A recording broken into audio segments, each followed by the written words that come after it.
নমস্কার, আমি নারায়ণ দাস।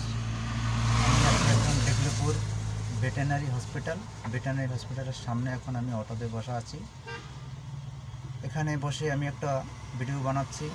ভিডিওটা বানানোর কারণ এটাই, 23 তারিখ 7 মাস 2025 আমরা ভোর 3:30 আশপাশ আমরা একটা ছাগল নিয়ে আসি এমার্জেন্সিতে। ছাগলটা হঠাৎ করে 3:30 আশপাশ একটা ছাগল আরকি গ্রাম থেকে নিয়ে আসি। ওই ছাগলটা হঠাৎ করে মুখ দিয়ে গ্যাঞ্জা বেরিয়ে গেছে। হয়তো কোনো বিষাক্ত কোনো সাপ কাটবে, নয়তো বিষাক্ত কিছু খেয়েছে। তো হঠাৎ করে আমরা 3:30 নাগাদ এই ভেটেরিনারি হসপিটালের সামনে আসি। আসার পরে দেখি গেট বন্ধ। রাত্র 3:30টার সময় তো গেট বন্ধই থাকে। এসে দেখি গেট বন্ধ, তো তালা মারা ছিল না। আমরা ভিতরে ঢুকি। ভিতরে ঢোকার পরে এদিক ওদিক তালাশ করলাম, দেখি স্টাফের কোনো ফোন নাম্বার পাওয়া যায় কি না। ছাগলটা এত সিরিয়াস, তো যদি ট্রিটমেন্ট করে যদি ছাগলটাকে বাঁচানো যায়, কোনো ফোন নাম্বার পাইনি। তো আমরা কী করব? হঠাৎ করে আমাদের মাইন্ডে আসলো যে নবীননগরে সমিতি অফিসের সামনে একটা লেডিস, আমাদের বাঙালি, তো লেডিসটা ওখানে ঘর আছে। সেই ঘরটা আমরা চিনি। তো সেখানে যাই।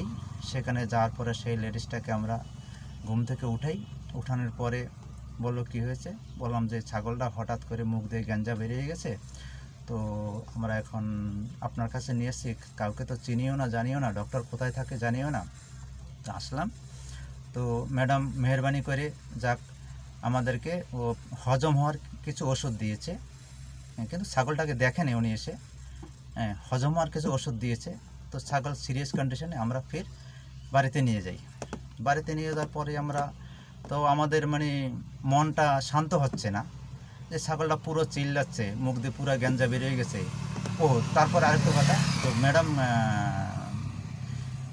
হজম হওয়ার ওষুধ দেওয়ার পরে বললো যে তোমরা 8টার সময় নিয়ে এসো ছাগলটাকে, 8টার সময় হসপিটাল খুলবে। তো আমরা চলে গেলাম।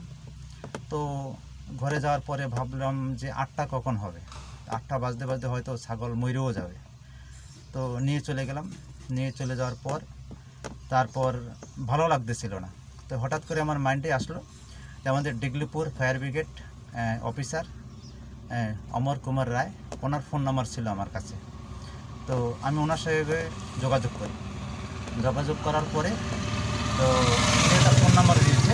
ফোন নাম্বার দেওয়ার পরে সেই হিসাবে আমরা এদিক সেদিক করে এখানে যে ডিগলিপুরের যে ভেটেরিনারির যে মেন ডক্টর, ওনার সঙ্গে কন্ট্যাক্ট করি। আমি কন্ট্যাক্ট করার পরে ওনাকে ফোন করার পরে ম্যাডাম বললাম যে ম্যাডাম এই ব্যাপার, আমরা তো 3:30 4টার সময় হসপিটালের সামনে আসলাম, কিন্তু তখন তো হসপিটাল বন্ধ ছিল, একটা সিরিয়াস কন্ডিশন ছাগল, তো ছাগলটাকে কি করা যায় এখন। তো ম্যাডাম ভালো অ্যাকশন নিয়েছে। অ্যাকশন নেওয়ার সঙ্গে সঙ্গে 10-15 মিনিটের ভিতরে একটা স্টাফ পাঠিয়ে দিয়েছে। পাঠিয়ে দেওয়ার পরে ছাগলটাকে ট্রিটমেন্ট করা হয় এখানে। ট্রিটমেন্ট করার পরে তো আমাদের কপাল খারাপ, সেই ছাগলটাকে আর বাঁচানো গেল না। তো আমার এত কথা বলার শেষে একটাই কথা, যে থানাতে ইয়া ফায়ার ব্রিগেডে ইয়া হসপিটালে সব জায়গায় একটা এমার্জেন্সি নাম্বার থাকে। এমার্জেন্সি নাম্বার থাকলে তাহলে 1-2জন স্টাফ সবসময় থাকে। তো এইটাও তো আমাদের একটা হসপিটাল, তো হসপিটালে কেন একটা এমার্জেন্সি নাম্বার থাকবে না? হঠাৎ করে মানুষের যেমন সুবিধা অসুবিধা হয়ে পড়ে, যেমন গরু ছাগল তাদেরও তো হতে পারে যে কোনো সময়, ছাগল কুত্তা বিলাই ওদেরও তো কোনো না কোনো সময় সিরিয়াস কন্ডিশন হতে পারে। তো এই জন্যই আমার এই ভিডিওটা বানানো, যে আমরা সেদিনকে রাত্রে এত ভাগাদৌড়া করেছি একটা স্টাফের সঙ্গে যোগাযোগ করার জন্য, তো অনেক অসুবিধা হয়েছে। তো ছাগল তো আমাদের মরেই গেছে, সেটা কোনো ব্যাপার নাই।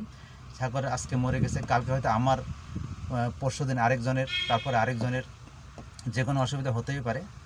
তো আমার লাস্ট অফ দ্য একটাই আবেদন, যে সব কিছুতে যখন একটা এমার্জেন্সি নাম্বার থাকে, তো আমাদের ডিগলিপুরে যে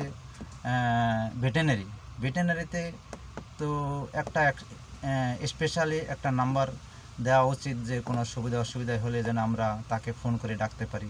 যেমন ওই আমরা নবীননগরে গিয়েছি, ওই লেডিসটাকে দরজা টাকি তারপরে আমরা ঘুম থেকে উঠানো হয়েছে। তো হয়তো আমাদের কাছেও খারাপ লেগেছে, যাক উনিও মেহেরবাড়িকে নিয়ে উঠেছে। তো উনিও ট্রিটমেন্টের জন্য আর হসপিটালে আসেনি, তখন ওনার টাইমিং হচ্ছে 8টার সময়, 8টার আগে তো আসবে না। এখন আমি যে ভিডিওটা বানিয়েছি, তো আপনাদের কাছে কেমন লাগলো, আমার যে রায়টা আপনারা কমেন্টে জানাবেন। এই যে দেখুন আমি এখন আছি, এই যে অটোতে বসা আছি, এই যে ব্রিটানির হসপিটাল, এই যে ব্রিটানির হসপিটালের সামনে বসা আছি।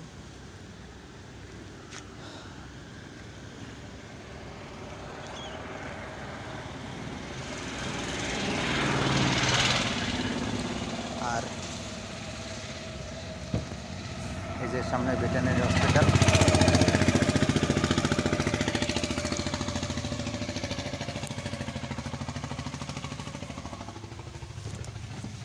যে আমি যে কথাগুলো বললাম,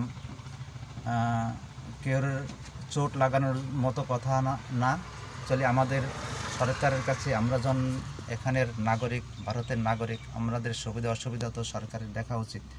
তো সরকারের কাছে আবেদন, এবং আমাদের যে এখানের প্রশাসন আছে, আমি তো ছোট একজন অটো ড্রাইভার, হয়তো আমার কথা অত গুরুত্ব নেবে না। একজন অটো ড্রাইভারের কথা গুরুত্ব হয়তো নাও নিতে পারে। তো আপনারা যারা বড় আছেন, বড় নেতারা আছেন, তারাও এটা নিয়ে একটু ভাববেন, আর এই ভিডিওটা যত শেয়ার করতে পারবেন তত ভালো। এই বলে আমার বক্তব্য রাখছি। জয় হিন্দ, নমস্কার।